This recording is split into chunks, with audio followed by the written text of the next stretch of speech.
अस्सलाम वालेकुम students, welcome to Abit Academy. कल जो है हमने पीरियोडिक टेबल के बारे में थोड़ी सी डिस्कशन की थी, जिसमें हमने डिस्कस किया था कि पीरियड्स और ग्रुप्स कौन कौन से हैं और अरेंजमेंट किस तरह है एलिमेंट्स की पीरियोडिक टेबल में। आज जो चीज़ हम डिस्कस करेंगे वो है पीरियोडिसिटी ऑफ प्रॉपर्टीज़। तो हमारे पास बेसिकली पीरियोडिसिटी ऑफ प्रॉपर्टीज़ है क्या और पीरियोडिक टेबल में क्या चीज़ें चल रही हैं। सबसे पहले जो टर्म है वो पीरियोडिसिटी, इसको डिफाइन किया गया है pattern of repeating properties at regular interval of time. Mean जो प्रॉपर्टीज हैं वो with the passage of time along groups में या पीरियड्स में कैसे चेंज हो रही हैं, तो उसको हम कहेंगे पीरियोडिसिटी ऑफ प्रॉपर्टी। मतलब वो जो स्पेसिफिक पैटर्न है जिसमें प्रॉपर्टीज रिपीट होती हैं एक स्पेसिफिक पीरियड ऑफ टाइम के बाद, तो उसको हम कहा जाता है पीरियोडिसिटी ऑफ, उसको कहा जाता है पीरियोडिसिटी। सेकंड है periodicity of properties. Properties mean कोई भी केमिकल प्रॉपर्टी या फिजिकल प्रॉपर्टी जब अलोंग द पीरियड या ग्रुप होगी तो उसको हम कहेंगे periodicity of property. So process pattern, एक प्रोसेस है जिसमें पैटर्न फॉलो होता है। किस चीज का पैटर्न? Repetition of properties.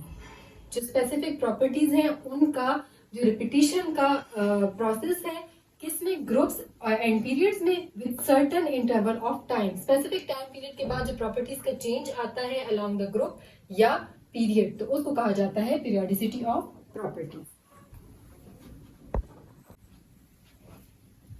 अब हम प्रॉपर्टीज को डिस्कस करते हैं। सबसे पहली प्रॉपर्टी जो हम डिस्कस करेंगे वो है atomic size. Atomic size basically क्या है? Size of an atom. ठीक, तो साइज जो है एटम का वो फिक्स नहीं है, it varies according to combination, क्योंकि एटम हमारे पास इंडिविजुअल फॉर्म में भी एग्जिस्ट करता है और कॉम्बिनेशन की फॉर्म में, मतलब दूसरे एटम के साथ कंबाइन होकर भी एग्जिस्ट करता है। तो जो सिंगल फॉर्म का आइसोलेटेड फॉर्म में जो एटम होगा उसका साइज जो है वो कंबाइंड फॉर्म में एटम से डिफरेंट होगा। क्यों? क्योंकि डिफरेंट एटम्स डिफरेंट तरह से कॉम्बिनेशंस करते हैं, तो वो उसके अकॉर्डिंग जो है उसका साइज वेरी करेगा।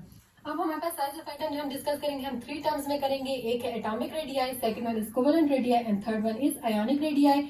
अब ये जो टाइप्स हैं ये उनकी बॉन्डिंग की फॉर्म्स में, कि अगर एटम कोवेलेंट बॉन्ड बना रहा है तो उसका साइज डिफर करेगा अकॉर्डिंग टू कोवेलेंट बॉन्ड, और अगर आयोनिक बॉन्ड बना रहा है तो उसका size according to ionic bond difference आएगा। आ जाते हैं एटॉमिक रेडियस पे। एटॉमिक रेडियस बेसिकली क्या है? Distance between nucleus and valence shell of an atom. जो सेंटर में न्यूक्लियस है और जो आउटर मोस्ट शेल है उसके दरमियान का जो डिफरेंस है उसको कहा जाएगा एटॉमिक रेडियस। इसको रिप्रेजेंट किस तरह किया जाता है? आर से, स्मॉल आर। और अब आर जो है हमारे पास directly proportional to number of shell. Mean जैसे जैसे नंबर ऑफ शेल इंक्रीज होता जाएगा जो एटॉमिक रेडियस है वो इंक्रीज होगा। क्यों? क्योंकि न्यूक्लियस और जो आउटर मोस्ट वैलेंस शेल है उनके दरमियान डिस्टेंस इंक्रीज होगा। एटॉमिक रेडियस को हम 2 टर्म्स में रिप्रेजेंट कर सकते हैं। एक है nanometre, that is 1.0 into 10 power minus 9 metre, and second one is picometre जो कि इक्वल है 1.0 into 10 power minus 12 मीटर।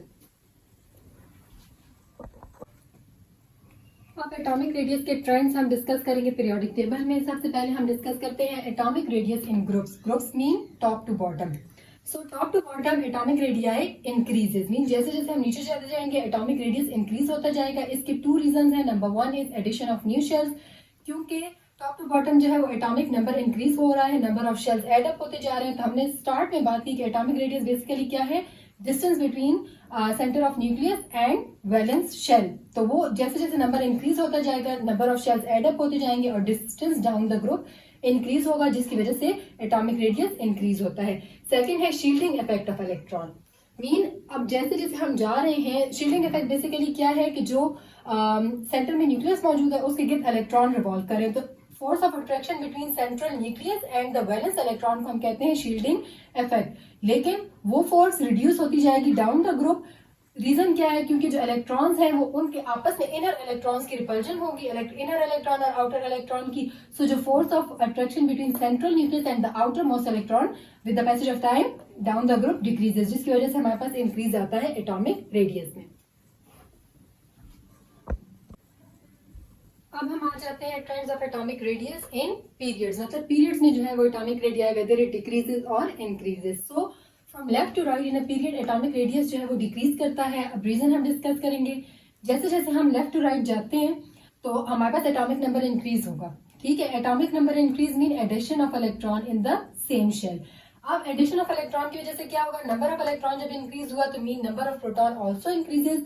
जब जो हमारे पास सेंटर में न्यूक्लियस है वो भी इंक्रीज हो रहा है प्रोटॉन की वजह से, और नंबर ऑफ इलेक्ट्रॉन इंक्रीज हो रहा है, तो मतलब force of attraction between neutron and proton and electron increases, जिसकी वजह से जो इलेक्ट्रॉन है वो प्रोटॉन की तरफ ज्यादा फोर्स के साथ अट्रैक्ट करेगा, जो कि अब उसका एटॉमिक का जो एटम का जो साइज है वो डिक्रीज हो जाएगा क्योंकि वो शेल करीब आता जा रहा है, result in decrease in atomic radius. अब हम एग्जांपल लेते हैं, यहाँ पे लिथियम, बेरिलियम, बोरॉन और कार्बन के एटॉमिक रेडियस लिखे में 1.23 जो है वो लिथियम का है। जैसे जैसे हम जाते जा रहे हैं left to right in period, तो यहाँ पे हमारे पास बेरिलियम का डिक्रीज होकर 0.89 आएगा, बोरॉन का फर्दर डिक्रीज होगा 0.80 और कार्बन का जो है वो 0.77।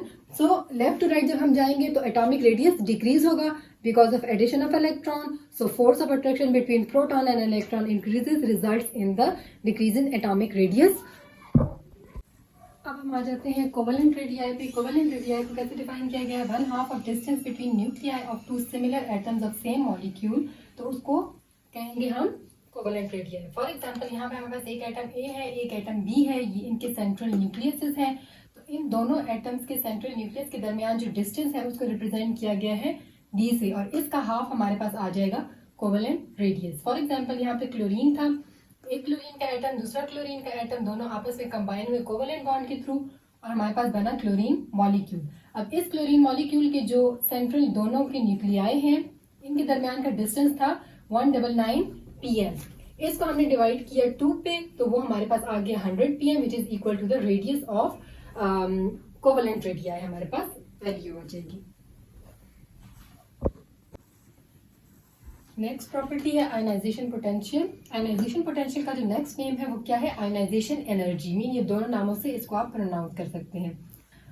अब हम कहते हैं कि एटम जो है वो ओवरऑल क्या है? न्यूट्रल होता है, इसमें number of electron is equal to number of proton.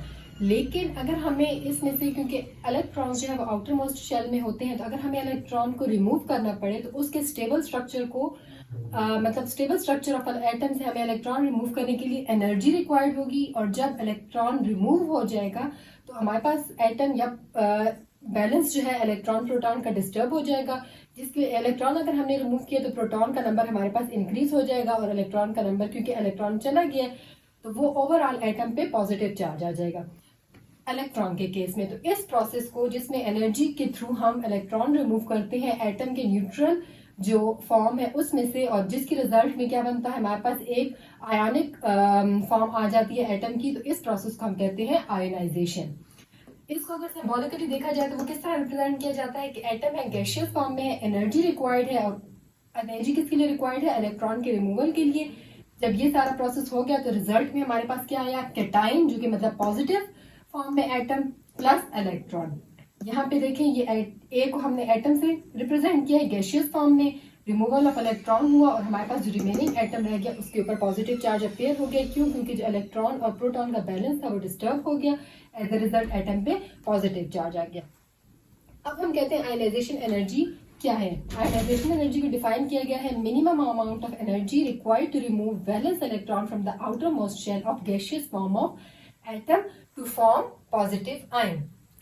Basically क्या है? सेंट्रल में न्यूक्लियस है और प्रोटॉन है जो कि न्यूट्रॉन और प्रोटॉन से मिलकर बना है, और आउटर पे हमारे पास क्या है? इलेक्ट्रॉन है।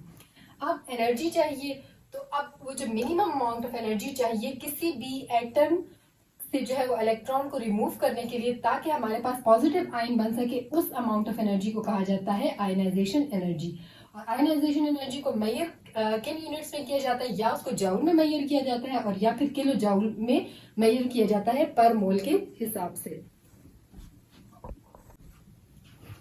जनरल एटम पे तो हमने डिस्कस कर लिया, लेकिन अब हम स्पेसिफिक होके जाते हैं। तो सब, अगर हम पहली एग्जांपल लें सोडियम की, सोडियम का जो एटम है वो हमारे पास गैसियस फॉर्म में है, और उसमें इलेक्ट्रॉन और प्रोटॉन का नंबर जो है वो सेम है।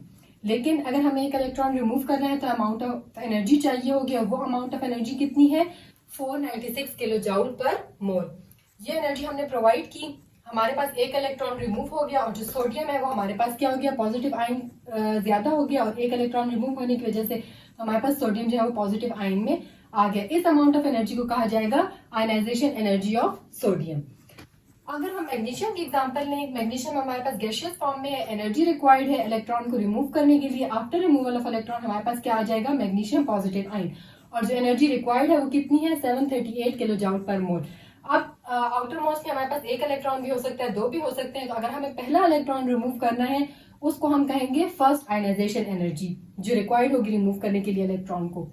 अगर हमने फर्दर एक इलेक्ट्रॉन और रिमूव करना है तो हम क्या करेंगे, वही हम जो हमारे पास यहाँ पे कैटायन आया था वो लिया और उसको हम एनर्जी प्रोवाइड करेंगे।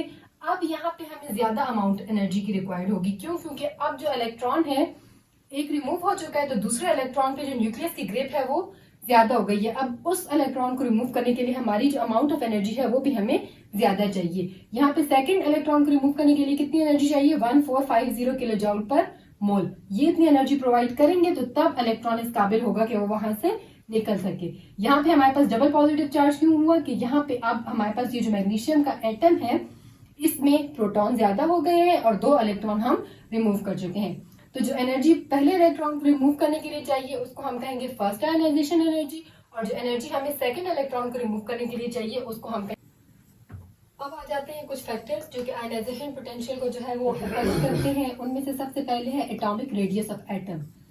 अब एटॉमिक रेडियस बेसिकली क्या है, न्यूक्लियस से जो आउटर मोस्ट शेल है उस तक का डिस्टेंस। जितना एटॉमिक रेडियस ज्यादा होगा उतनी ही आयनाइजेशन एनर्जी कम होगी, क्यों, क्योंकि जो वैलेंस इलेक्ट्रॉन है उसकी न्यूक्लियस पे ग्रिप कम होगी, तो कम एनर्जी चाहिए होगी आउटर मोस्ट इलेक्ट्रॉन को रिमूव करने के लिए। लेकिन जितना एटॉमिक रेडियस कम होगा उतनी जो न्यूक्लियस का ग्रिप है वो इलेक्ट्रॉन पे ज्यादा होगा और हमें मैक्सिमम अमाउंट ऑफ एनर्जी चाहिए होगी इलेक्ट्रॉन को रिमूव करने के लिए। अब आ जाते हैं न्यूक्लियर चार्ज ऑफ एटम। जितना पॉजिटिव चार्ज होगा न्यूक्लियस पे तो उतनी ही आयनाइजेशन एनर्जी कम होगी, क्योंकि इलेक्ट्रॉन को इजीली आप रिमूव कर सकते हैं। अब बात आ जाती है शील्डिंग इफेक्ट की। शील्डिंग इफेक्ट क्या है कि न्यूक्लियस और आउटर मोस्ट इलेक्ट्रॉन का जो आपस में अट्रैक्शन है, अगर शील्डिंग इफेक्ट मतलब नंबर ऑफ इलेक्ट्रॉन ज्यादा है और जो आउटर मोस्ट इलेक्ट्रॉन है उस पे न्यूक्लियस की ग्रिप कम है, तो हमें लेस एनर्जी चाहिए होगी आउटर मोस्ट इलेक्ट्रॉन को रिमूव करने के लिए। तो जितना शील्डिंग इफेक्ट ज्यादा होगा उतनी आयनाइजेशन एनर्जी की वैल्यू कम होगी। फोर्थ में हमारे पास है electronic configuration. Electronic configuration basically क्या है, अरेंजमेंट ऑफ इलेक्ट्रॉन है शेल्स में। एसपीडीएफ में हमारे पास जो इलेक्ट्रॉन की अरेंजमेंट है। अब जितना स्टेबल इलेक्ट्रॉनिक कन्फिगरेशन होगा उतनी ही ज्यादा आयनाइजेशन एनर्जी हमें चाहिए होगी। फॉर एग्जांपल हम कहते हैं कि आउटर शेल जो है वो कम्प्लीटली फिल्ड है और एक स्टेबल कन्फिगरेशन है एलिमेंट की या एटम की, तो उस केस में आप उस स्टेबल कन्फिगरेशन को डिस्टर्ब करने के लिए हमें मैक्सिमम अमाउंट ऑफ एनर्जी चाहिए होगी एक इलेक्ट्रॉन को रिमूव करने के लिए। तो ये 4 फैक्टर्स हैं जो कि आयनाइजेशन पोटेंशियल या आयनाइजेशन एनर्जी को अफेक्ट करते हैं।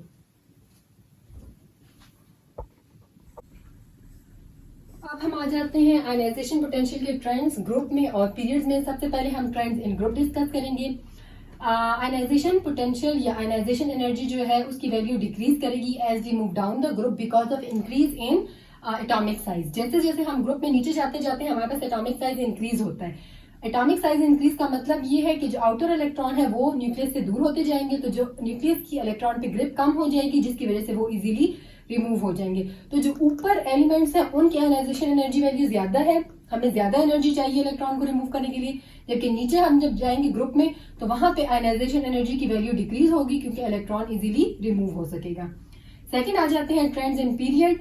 लेफ्ट टू राइट अगर हम पीरियड में मूव करते हैं तो हमारे पास आयनाइजेशन एनर्जी की वैल्यू इंक्रीज होती है। रीजन क्या है कि लेफ्ट टू राइट जो है वो न्यूक्लियर चार्ज इंक्रीज होता है। जब न्यूक्लियर चार्ज इंक्रीज होता है मतलब जो आउटर इलेक्ट्रॉन है उसका न्यूक्लियस का उस पर ग्रिप ज्यादा हो जाएगा, वो स्ट्रांगली बॉन्डेड होगा और हमें मैक्सिमम अमाउंट ऑफ एनर्जी चाहिए होगी इलेक्ट्रॉन को रिमूव करने के लिए।